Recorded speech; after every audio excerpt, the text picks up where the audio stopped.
Hi, it's Mike with AskTractorMike.com. I'm finishing up some fall brush hogging. I've been working on my place trying to get the last of the cutting done for the season. We were dry for a long time. I always worry about brush hogging when it's really dry because the spark from hitting a rock or something might ignite a field and you have a big fire in your field. And so I put off cutting until late, and now I'm kind of slicking up the fields and it's starting to look a lot better. And I know a lot of you are doing the same because I'm getting a lot of questions about bush hogging and cutting fields. I got a question that kind of piqued my interest from John. And John says, I have a Massey compact tractor with an assortment of implements, including a bush hog. And he says, I've watched your bush hog videos and tried all possible height adjustments, but the mower does not cut well.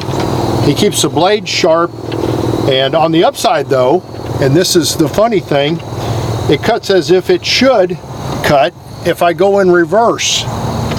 Why would that be? He says, I'm not going to mow 5 acres in reverse. No, I don't think I'd want to do that. This was an interesting question.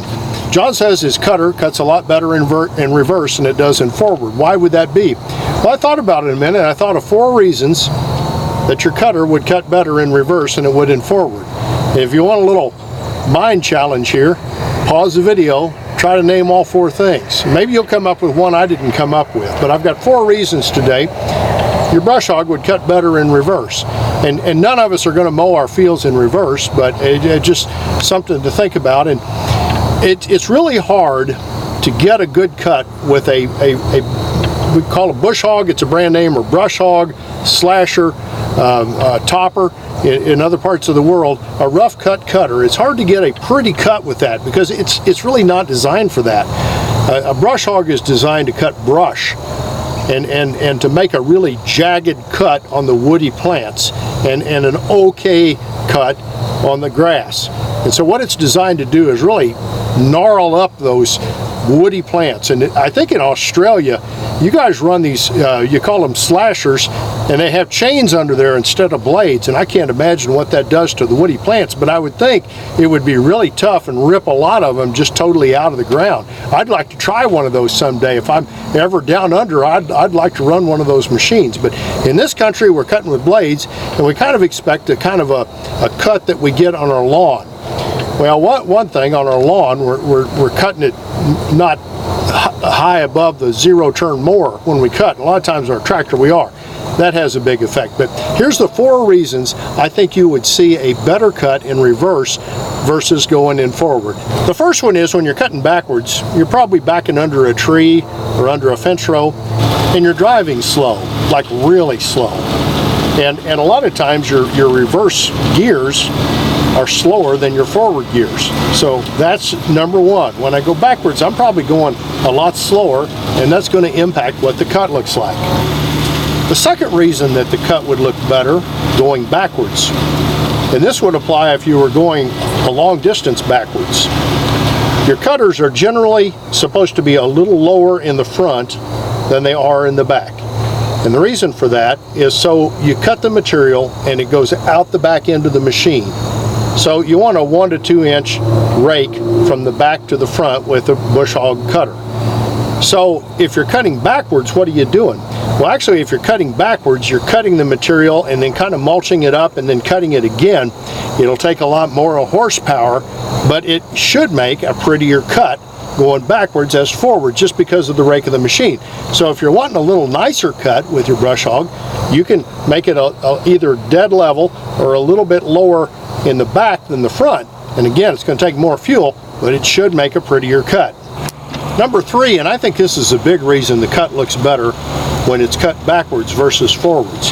If you think about it, if I'm backing up to cut, I'm going to drive forward out of there, right? So I'm actually cutting it twice. I'm backing over it, and then I'm moving forward and cutting it again. So that's probably the main reason that whenever you're backing up and moving forward again, the cut's going to look better after you cut it in reverse because you double cut it. If you would cut it in forward all the way around the field and then run the exact opposite way around the field, I think you'd see a really pretty cut as well. Number 4, and this is a really big one, and this is why a lot of us get really frustrated with our cut. When we're cutting with a tractor, we're running over the crop first and then cutting it. If you're going in reverse, you would cut like you do with your zero turn. You've got your deck out in front and you're cutting it without running over. You'll have that little tail wheel that'll run over and probably leave a little scalp mark in the middle where it mashed down the crop and then cut it.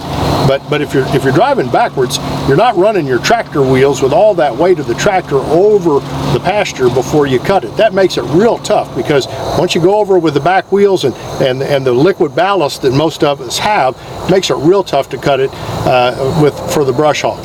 So those are the 4 reasons.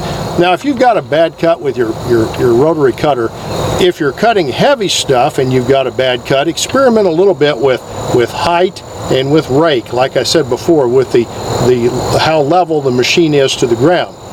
If you have a bad cut and you're cutting sparse summer pastures, like just cleaning up the pasture, maybe you cut it in the spring and you're cutting it again now and you're just kind of getting weed heads and things like that, a lot of times the problem becomes turbulence. There's a lot of turbulence with those blades going around, and you tend to blow the crop down to the ground and then kind of streak it. That's a big problem in the summer when you're trying to brush hog, is streaking. It's the same with your zero turn mower. If you're having a problem cutting in August, it's probably because, and you didn't have a problem cutting in the spring when the grass was lush and full, it's because of turbulence. And what you might try to do to make a better cut, and it's just the opposite of what we think about, slow your engine RPMs down and speed up. And that reduces the amount of turbulence. So if you're late summer and trying to cut when there's kind of sparse, spindly grass, slow down your RPMs, speed up. It's the exact opposite of what we want to do, but I think you'll get a better cut. In the end, a bush hog or brush hog or slasher or topper, whatever name you want to call it, a rough cut rotary cutter is not designed to give a pretty cut. And on its best days, it's gonna, if you get up close to it, look kind of like a bad haircut. If you really want a good cut, you don't have a lot of brush in your field, you might invest in a finish mower, and that'll give you a cut just like your lawn, but you don't want to let your grass get out of control and get up over top of the tractor.